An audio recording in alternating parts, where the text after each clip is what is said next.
मला वाटतं खाई त्याला खवखवे. जर ईडीची रेड पडण्यासदृश्य काही गोष्टी असतील तरच ईडीची रेड पडू शकते ना.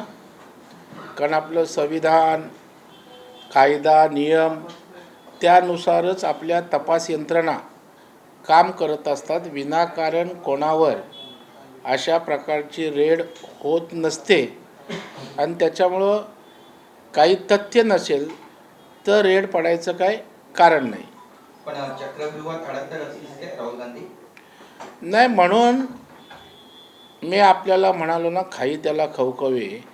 जर अशा प्रकारचं बिनबुडाचं बेताल वक्तव्य करून राहुल गांधी स्वतःभोवती गुरफटत आहेत आणि मग त्या गुरफट्यातना स्वतःच्याच मनामध्ये भीती निर्माण होते किंवा जाणीवपूर्वक तयार केलं जातं आहे की अशा प्रकारच्या सरकार गोष्टी करणार आहे. आज संजय राऊतांनी पत्रकार परिषद घेतली ज्यामध्ये टीका केली आणि त्यांनी स्पष्टपणे म्हटलं आहे की किती काळ हिंदू मत भाजप करणार आहे आणि तुम्ही इतके वर्ष काय करत होता. इतकं वर्ष काय करत होतो त्या ठिकाणी बाळासाहेब ठाकरे आणि भारतीय जनता पार्टी एकत्रितपणे हिंदुत्वाची ध्वजा त्या ठिकाणी खांद्यावर घेऊन काम करत होती. आता आपण त्या ठिकाणी हिंदुत्वाशी बेईमानी केलीत, एकत्र हिंदुत्वाच्या भूमिकेवर निवडून आलो आणि काँग्रेसच्या जाऊन वळसेनेला आपण त्या ठिकाणी गेलात, राष्ट्रवादीबरोबर हातमिळवणी केलीत आणि त्याच्यामुळं तुम्ही हिरव्यांचा आधार घेऊन त्या ठिकाणी मतं मिळाल्यामुळे आता तुम्ही हिंदुत्व द्वेष्ट झालेला आहात. कारण हिंदुत्ववादी विचारांपेक्षा आता मतांसाठी आम्हाला ती भूमिका योग्य आहे.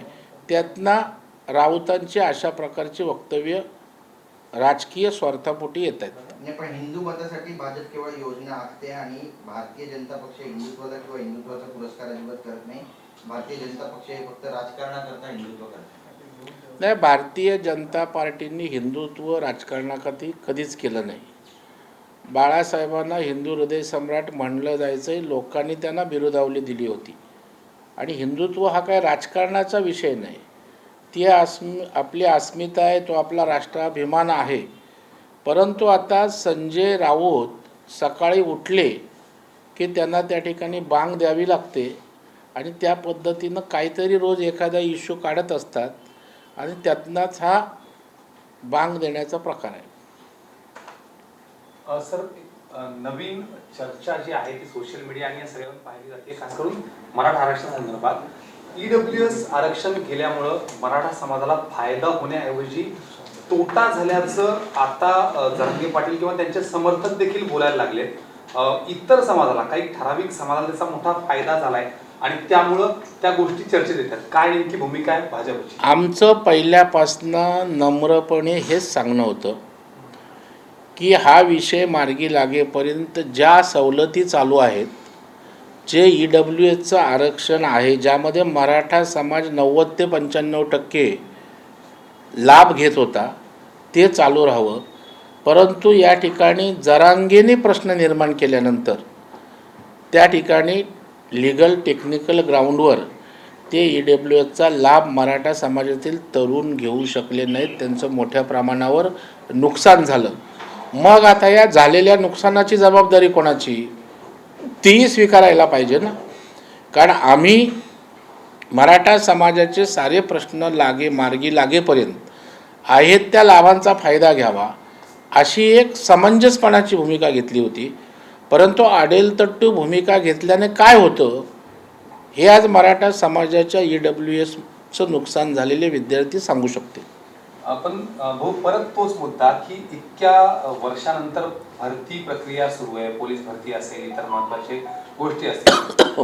हा फटका हा फक्त तात्पुरता नाही, हा लॉंग टर्म बसणार आहे.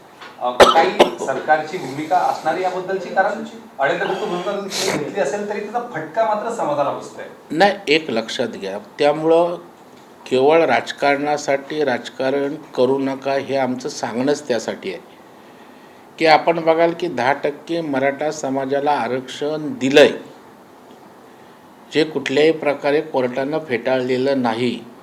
किंबहुना त्या आरक्षणाची अंमलबजावणीसुद्धा आता जी पोलिसांची किंवा इतर सरकारी भरत्या ज्या झाल्या त्याच्यामध्ये 10% मराठा समाजाची मुलं त्या ठिकाणी समाविष्ट झालेली आहेत. मग आरक्षणाचा विषय आला कुठे? आणि मग जर काही सगळे सोयरे नोंदणी किंवा इतर गोष्टीतनं जे विषय आज क्लिष्ट झालेत त्यामुळं EWSचं मुलांचं नुकसान त्या ठिकाणी झालेलं आहे. आणि त्याच्यामुळे मला वाटतं सरकारच्या बाजूनं सरकार अत्यंत स्पष्ट आहे, पारदर्शक आहे आणि म्हणून सरकार भूमिका घेत आहे.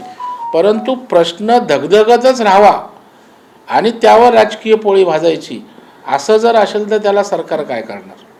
संजय राऊत यांनी पुन्हा एकदा तुलना केलेली आहे आणि अंडरवर्ल्डची सरकारची तुलना केली. जशा दाऊद इब्राहिमच्या छोट्या शक्तींच्या टोळ्या काम करतात त्याच पद्धतीनं दिल्लीचं सरकार काम करते आणि महाराष्ट्रामध्ये गुंडाराज माजवते. संजय राऊतांकडं सर्च ऑपरेशन करावं, त्यांच्या आजूबाजूला किती टोळ्यांची लोक घराबाहेर आणि त्या आमच्या परिसरात वावरत असतात याचा एकदा संदर्भ तपासण्याची आवश्यकता आहे. मग अंडरवर्ल्डशी कोण संबंधित आहे हे जनतेसमोर येईल. नाव आणि बेश बदलून दिल्लीला गेल्याचे आरोप खोटे आहेत आणि असं अजितदादा म्हणतात, आरोप खरे ठरल्यास राजकारणात सोडेल.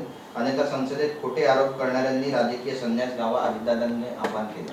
अजितदादा अत्यंत स्पष्ट वक्ता आहे आणि त्यामुळे जे आरोप अजितदादांवर केलं त्याचं खुलं आव्हान त्यांनी त्या ठिकाणी दिलेलं आहे.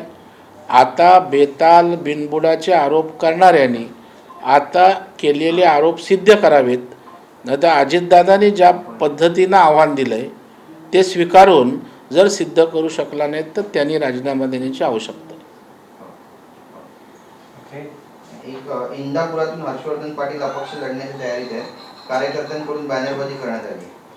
नाही, मला वाटतं अजून निवडणुकीची प्रक्रिया अंतिम टप्प्यात यायची आहे आणि आता इच्छुक जे असतात ते वेगवेगळ्या पद्धतीनं आपापल्या मतदारसंघात प्रेझेंट होत असतात, काम करत असतात. पण आज तरी भारतीय जनता पार्टीमध्येच हर्षवर्धन पाटील साहेब आहेत आणि त्यामुळं त्यांच्या निवडणूक आणि उमेदवारीचा निर्णय भारतीय जनता पार्टी आणि महायुती घेईल. येवल्यात भुजबळांविरुद्ध दत्ता आव्हाड मैदानात उतरण्याची तयारी आहे आणि जितेंद्र आव्हाडांनी शरद पवारांची सुद्धा भेट घेतली, त्यांनीही भेट घेतली. नाही, आता हे प्रत्येक विधानसभेत होत राहणार ना. अशा प्रकारचे दत्ता आव्हाड प्रत्येक ठिकाणी असणार, कारण प्रत्येक विधानसभेत कोणतरी लढणार, कोणतरी इश्यू घेणार, कोणी जातीचे घेणार, कोणी लोकल घेणार. तर मला वाटतं ही काय निवडणुकीची प्रक्रिया आहे. आता भुजबळांच्या इथे लढणार म्हणून तुमच्याकडे बातमी होते, पण प्रत्येक मतदारसंघात कोणतरी लढणार आहे. साहेब, ते महायुतीच्या जागा वाटपाच्या विभागावर बैठका सुरू झाल्याचं कळतंय. यामध्ये कोकण विभागाची जी बैठक झाली यामध्ये 15 महायुतीच्या जागा ज्या आहेत या निश्चित झाल्याचं कळतंय. काय तथ्य? आता तुम्हाला कुठून कळलं माहीत नाही. अजून आमच्या अशा प्रकारच्या चर्चा सुरू होत आहेत. कुठल्या विषयावर अंतिम त्या ठिकाणचं स्वरूप आलं असं माझ्याकडे माहिती नाही आहे. परंतु लवकरात लवकर महायुतीमध्ये समन्वयातनं त्या ठिकाणी जागा वाटप निश्चित होईल. लाडकी बहीण योजनेबाबतही टीका टिप्पणी होऊ लागली आहे. संजय राऊतांनी पुन्हा टीका केली आहे. संजय राऊत म्हणतात की लाडक्या बहिणींना जो न्याय आहे तो महाविकास आघाडी देऊ शकेल, उद्धव ठाकरे देऊ शकतील आणि हे सरकार केवळ 1-2 महिने पैसे देईल, यानंतर कर्जाचा डोंगर उभा करून पळून जातील. मला वाटतं लाडकी बहीण ही योजना अत्यंत लोकप्रिय झाली. कोट्यावधी महिला भगिनी त्या ठिकाणी प्रतिसाद देत आहेत आणि त्याच्यामुळे एक चांगलं वातावरण राजकीय महायुतीसाठी निर्माण झाले. त्यातनं संजय राऊत आणि त्यांची महाविकास आघाडी भयभीत झाले. त्याच्यामुळे पैसे कुठून आणणार, नंतर बंद करणार, अशा प्रकारच्या वल्गना करतायत. तुम्ही काळजी करू नका, म्हणून तुम्ही परत सरकारमध्ये नको, कारण ती योजना तुम्ही बंद कराल. आम्ही चालू केलेली योजना जर कंटिन्यू व्हायला पाहिजे तर सरकारी आमचं त्या ठिकाणी या महिला भगिनी निश्चितपणे या ठिकाणी आणतील. त्याच्यामुळे संजय राऊत आपण चिंता करू नका. बजेटमध्ये तरतूद केले आणि येणाऱ्या काळातसुद्धा महायुतीचं सरकार येईल. या लाडक्या बहिणींचा हा विषय अशाच पद्धतीनं ताकदीनं पुढं नेतील, किंबहुना आणखी त्यात ॲड करणाऱ्या आणखी चांगल्या गोष्टी आणू. महायुतीकडनं सर्वेक्षण केलं जातं आणि त्यामध्ये निष्क्रिय आमदार जे आहेत त्यांच्याबद्दल काही बाजू समोर येतात, त्यांना घरी बसवण्यात येऊन नवीन चेहऱ्यांना संधी दिली जाते. साधारणपणे 15 ते 20 आमदारांची नावं यामध्ये समोर येतात. आता तुमच्याकडून कुठे नावं येतात मला माहीत नाही, आता निष्क्रिय आमदार असतील तर जनरली सगळेच पक्ष निवडून येण्याच्या मेरिटवर त्या ठिकाणी उमेदवाऱ्या ठरवत असतात, किंवा निष्क्रिय असतील तर त्यांना पुन्हा सक्रिय करण्यायोग्य वातावरण असेल तर त्यांना चान्सही देतात.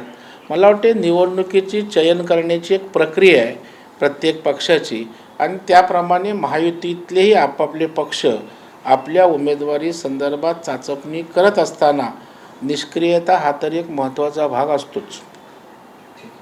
मशालचं ते आगचं तुझं मशाल आग विझली का तुझी? लोकांनी म्हटलंय की आम्ही जी मशाल पेटवली त्याने भाजपच्या खुर्चीखाली आग लागली. मला वाटतं ह्यांची मशाल आहे, पण ती कुणाच्या हातात आहे ते त्यांनी तपासून घ्यावं. आणि ह्यांनी हाताच्या साह्यानं लावलेल्या मशालीनं कोण तुतारी वाजवतं आहे याचं त्यांनी जरा आत्मपरीक्षण करावं. त्यांच्यामुळे आमच्या बुडाला आग लागणार नाही, तर हात आणि तुतारी सक्षम आहे, तुम्हाला भस्मसात केल्याशिवाय राजकीयदृष्ट्या राहणार.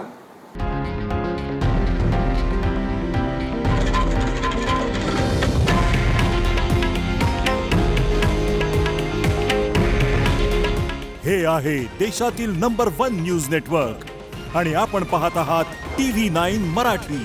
काळजी तुमची, हित महाराष्ट्राचं.